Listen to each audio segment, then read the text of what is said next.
Je vais animer la matinée. Cet après-midi, ce sera Xavier Moya-Plana, mon collègue, qui sera chargé de l'animation.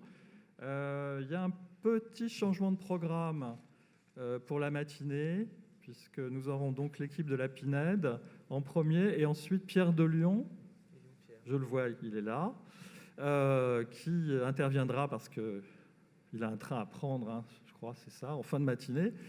Et donc, on fera la pause ensuite, et ensuite on aura les deux autres équipes, l'équipe de l'EPI et l'équipe de la cure institutionnelle de Sainte-Anne qui interviendront. Voilà. Et donc, je vais passer tout de suite la parole à Grégory Magneron, n'est-ce pas, qui va se présenter et vous dire deux mots. Bonjour à toutes et à tous. Alors, je suis le directeur général du CEREP Fimentin, donc une association de loi 1901 reconnue d'utilité publique sur Paris. Voilà, et hôpitaux de jour, centre de consultation, IME et le centre de formation, le COPES, par lequel certains se sont inscrits aujourd'hui pour la formation individuelle. Voilà, donc j'interviens là très rapidement, vraiment très rapidement en qualité de directeur général du CEREP que je co-dirige avec Jennifer Metz, donc en qualité de gestionnaire, hein, donc un peu du côté obscur de la force, mais bon, j'ai des choses à vous dire. Aussi en tant que consultant bénévole à l'Institut contemporain de l'enfance auprès de Bernard Gols, et de ma place d'ancien clinicien et formateur. Voilà. Donc de ma place à la direction générale, il était important que je dise un mot déjà pour vous accueillir toutes et tous, et surtout en saluant les professionnels du CEREP Fimentin qui sont nombreux aujourd'hui, tous nos collègues des établissements de soins et du siège social aussi. Voilà, nous pouvons nous réjouir, comme le disait Jean-Michel, d'être aussi nombreux, malgré les dates, malgré le contexte. Et je sais qu'il y a au moins la moitié de nos collègues qui auraient souhaité être présents, mais cette date contrainte de rentrée scolaire a fait qu'ils ont préféré ne pas fermer les institutions et voilà, et assurer des prises en charge qui pour certaines sont pour le moins délicates. Donc au CEREP Fimentin, nous cultivons cette culture de l'institution, ou j'ai envie de dire plutôt des institutions, avec des lieux, des équipes, des pratiques, des psychothérapies institutionnelles, des projets pédagogiques et éducatifs qui sont tous différents. Mais nous cultivons cette culture. Chacun et chacune a ses références conceptuelles, théoriques, etc. Ses expériences et ses outils, mais ce que nous soutenons, c'est des institutions qui restent vivantes et surtout dynamiques. Je crois que dès lors que la parole ne circule plus, dès lors qu'on est dans des impasses, ça ne fonctionne plus. Voilà. Alors, on peut évoquer, je pense que vous allez le faire aujourd'hui, hein, tous les opérateurs du travail institutionnel, de la psychothérapie institutionnelle, telle qu'elle a été pensée après-guerre, que ce soit l'accueil, statut, fonction, rôle, etc. etc. Voilà, je pense que vous allez en parler aujourd'hui. Nous, ce qu'on observe d'une institution de l'extérieur, c'est que même si elle est fragile ou elle semble fragile, même si elle est en forme, j'utilise mes mots, hein, l'important c'est vraiment qu'elle soit en mouvement. Voilà, que les équipes puissent continuer de parler et de discuter. Voilà, moi c'est de ma place, j'observe cela. Donc, moi je suis toujours admiratif de ce travail des équipes en institution, d'artisanat, de sur-mesure, de spécifique et particulier. Voilà. En évoquant en cela, moi je peux me rappeler quand j'étais éducateur spécialisé, que ce soit en prévention spécialisée ou en institution. J'ai travaillé à l'IPPA à Créteil notamment, pour ceux qui connaissent. Aujourd'hui, moi je tenais à vous dire que votre travail auprès des enfants, des adolescents, des adultes et des familles, c'est véritablement ce qui nous motive, nous au siège social du CEREP, et de savoir que vous portez toutes ces prises en charge. Voilà, vous êtes notre moteur, ce qui nous fait avancer, et ce pourquoi nous, on travaille. Ça donne du sens à notre travail aussi. Une association, un service public, une institution, elle fonctionne aussi avec une volonté politique, elle fonctionne aussi avec de l'administratif et du juridique, et aussi un cadre financier. Voilà, une institution, elle est aussi portée par ça. Et à mon sens et par expérience, il doit exister un dialogue entre les cliniciens et les personnels administratifs dans l'institution. Voilà. Et aussi également à l'extérieur de l'institution. Alors un dialogue sur quoi? Sur le projet d'établissement, sur les axes de prise en charge, sur le sens du travail, que ce soit donc avec un siège social, avec une direction générale ou une agence, au hasard l'ARS, les ARS. Ces derniers, nous administratifs, nous devons de prendre du temps pour vous entendre, pour entendre les équipes. C'est essentiel. Dans le temps, il y avait des référents médecins à la DAS qui prenaient du temps, qui venaient dans les institutions.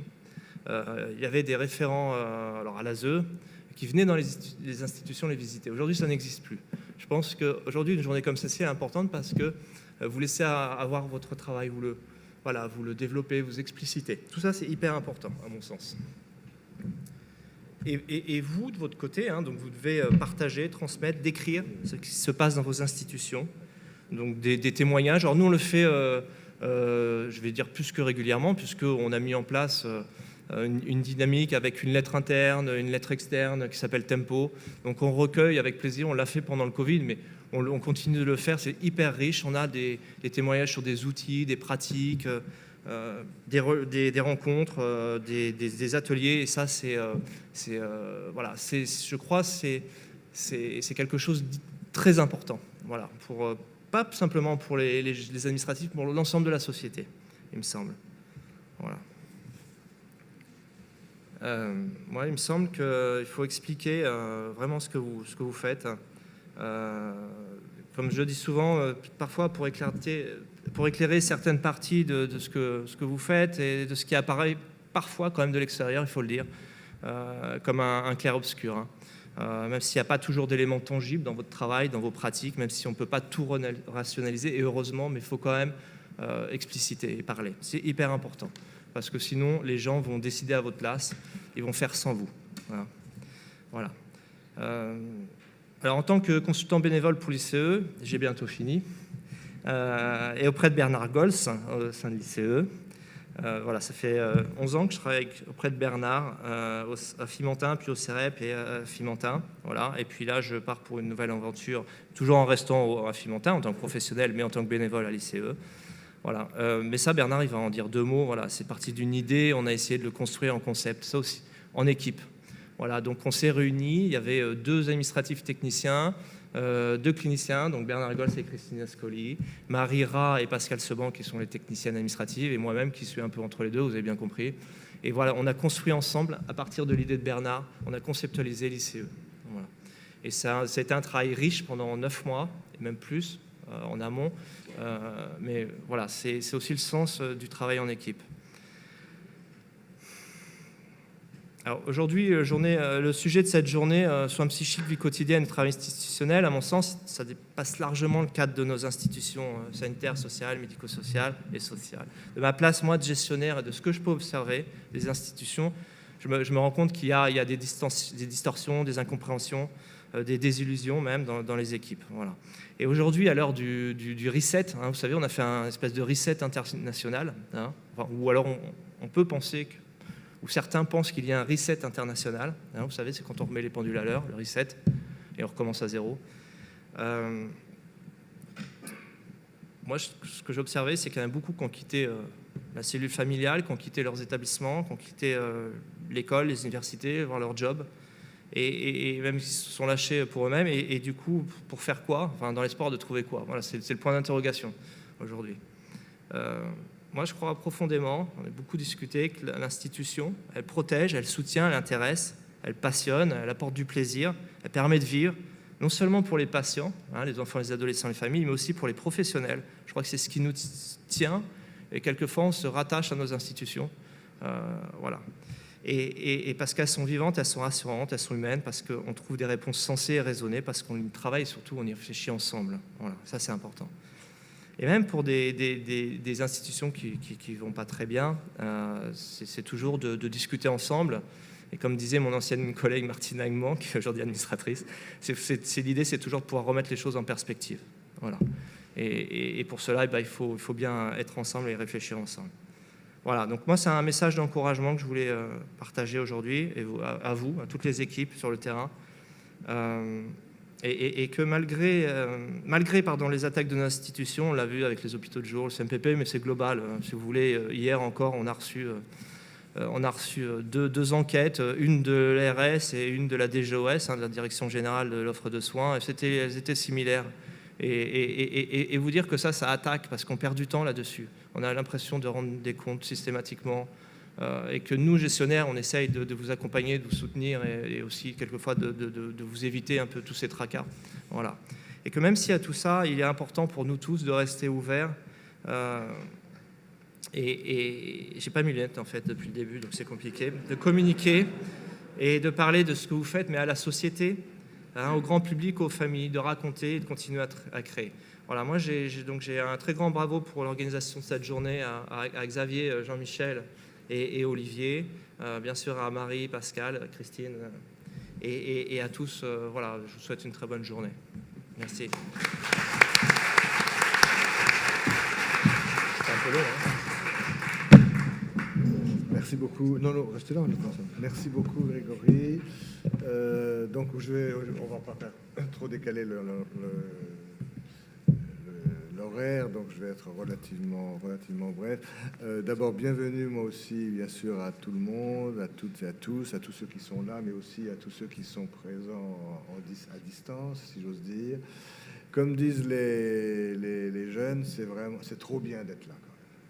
C'est trop bien, c'est un immense plaisir de pouvoir reprendre nos réunions en présentiel, en tout cas en partie en présentiel, qui permettent les rencontres en chair et en os. On en avait besoin de se retrouver un petit peu avec le tissu conjonctif quand même des espaces interstitiels entre les différentes communications, la pause, etc. On en rêvait depuis longtemps, on y est, c'est formidable.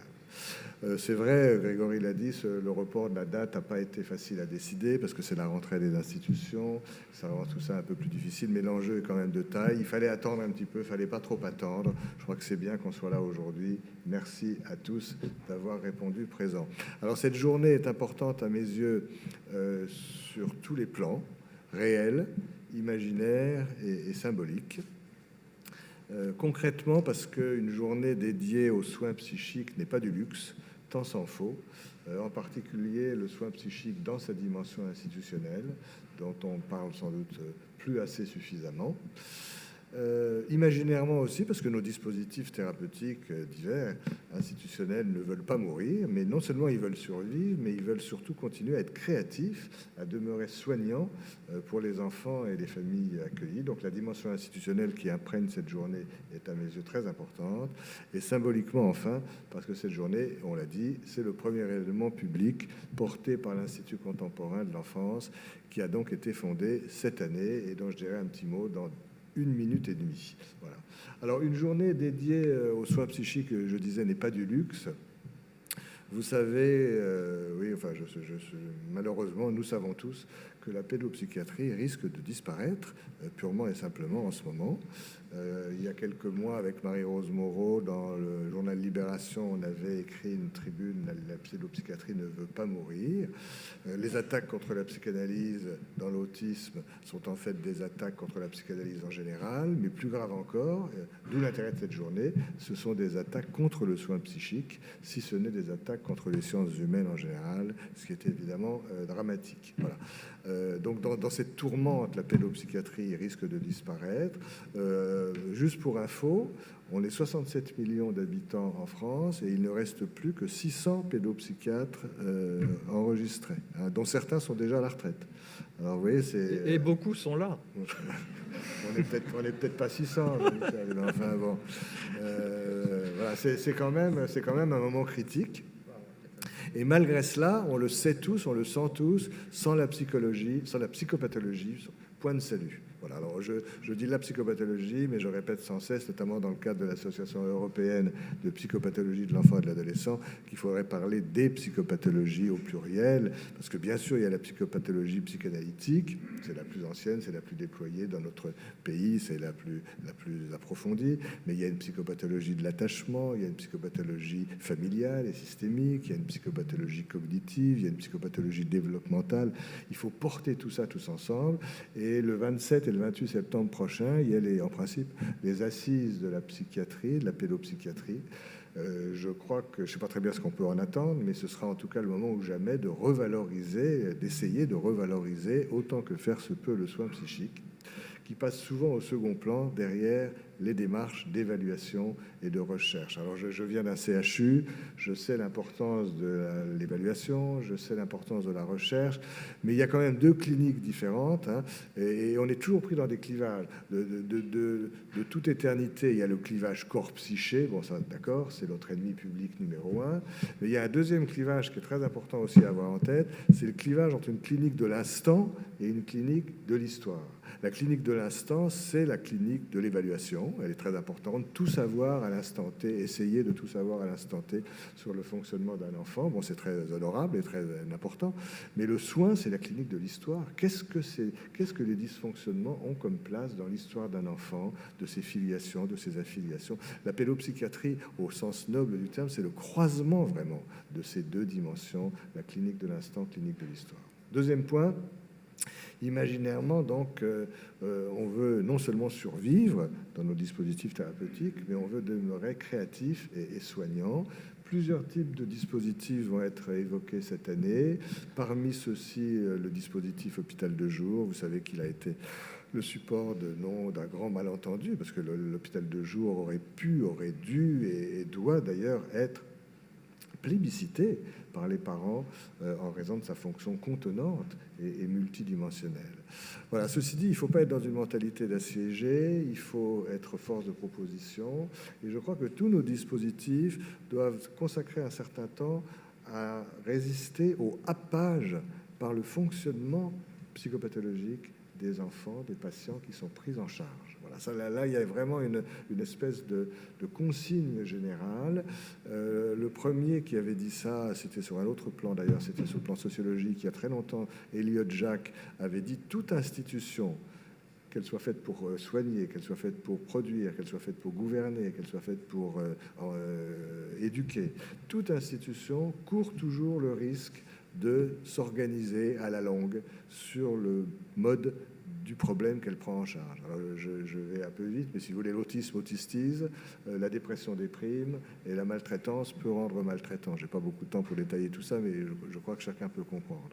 Voilà, alors cette idée sociologique a été reprise plus récemment par José Bléguer, sous le plan de la psychanalyse, par René Roussillon aussi, avec la force de pénétration agile de la psychopathologie dans nos propres modèles d'action, de pensée et de théorisation.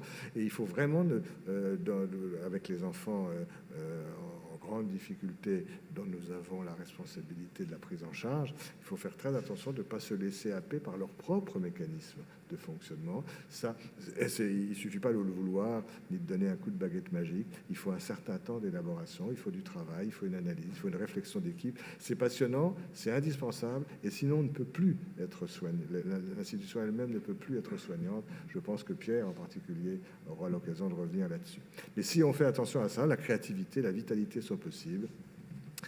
Et j'en profite pour faire un petit coup de pub pour le 18 et le 20 novembre 2021, puisque le 5e congrès de la CIPA, justement, son sous-titre, c'est « Innover, inventer, créer ». On n'est pas simplement là pour ne pas mourir, on est là pour innover, inventer, créer, et ceci n'est possible que si on prend du temps par rapport à ce danger que je viens de dénoncer. Voilà, et dernier mot sur le plan symbolique, c'est le premier événement, on l'a dit, porté publiquement par l'Institut contemporain de l'enfance qui vient d'être fondé, avec un noyau de personnes qui a déjà été cité, mais que je remercie très sincèrement. Christine Ascoli, qui est à ma gauche, Grégory Magneron, Marira, Pascal Seban, qui ne sont pas loin. C'était vraiment l'équipe, le noyau dur de la task force. Voilà, c'est une étape évidemment importante de mon trajet professionnel, mais c'est une innovation que je crois utile en ce moment, dans ce contexte. C'est un espace dédié aux soins psychiques, on pourrait dire aussi au prendre soin psychique dans l'enfance, les bébés, les enfants, les adolescents, en référence clairement assumée à la psychanalyse, à la psychopathologie, enfin aux psychopathologies et à la pédagogie, et j'y tiens beaucoup aussi, en lien avec le monde des arts et de la culture, parce que la créativité artistique a beaucoup à apporter, je crois, à la créativité thérapeutique, et parce que les arts et la culture, à l'inverse, sont des vecteurs importants aussi pour la diffusion de nos idées en direction du grand public. Donc c'est un espace qui permettra la mise en synergie d'enseignement universitaire et de formation.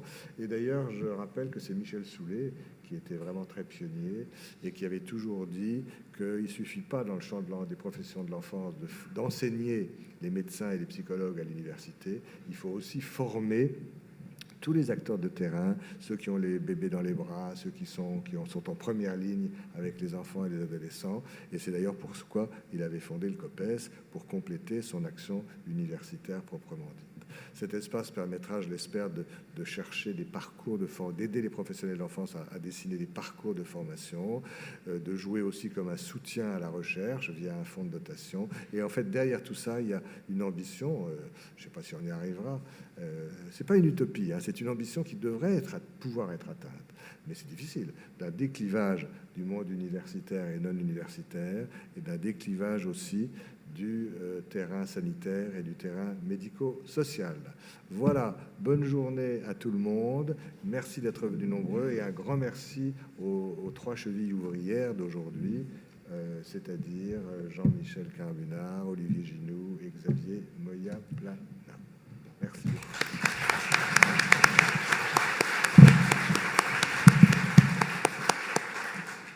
Alors, il y a une question, c'est ma présence sur cette estrade en introduction, puisque je suis censée faire la conclusion. Donc, y aurait-il un télescopage dans la journée, ou alors est-ce qu'on se débarrasse des conclusions pour avoir une liberté de penser? Je vous laisse choisir autour de ça. Peut-être aussi, c'est parce que on va mettre la journée sous le sceau quand même de la bisexualité, c'est-à-dire qu'il fallait une caution féminine sur cette estrade. Je peux jouer les potiches si c'est nécessaire, pour qu'on n'oublie pas que dans les institutions, les femmes sont là et sont des femmes qui ont tout autant de pouvoir. Et elles ont toujours le dernier mot. Et elles ont toujours le dernier mot. Pour être dans l'actualité, introduction, conclusion, vous savez, le président de la République a rappelé hier que quelqu'un avait dit que mourir, c'est achever de naître. Donc conclure, c'est achever d'introduire. Vous vous souviendrez de ça ce soir? Parce que moi, je pense que je vais le zapper, mais vous, on reprendra ça.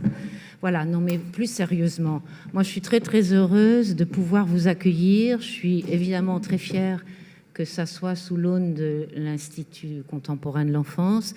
Je suis fière aussi de faire partie de cette aventure, qui est une aventure, comme disent les enfants, aventureuse, et c'est ça qui la rend belle. Je nous souhaite une journée vivante, drôle, péchue et pleine de joie.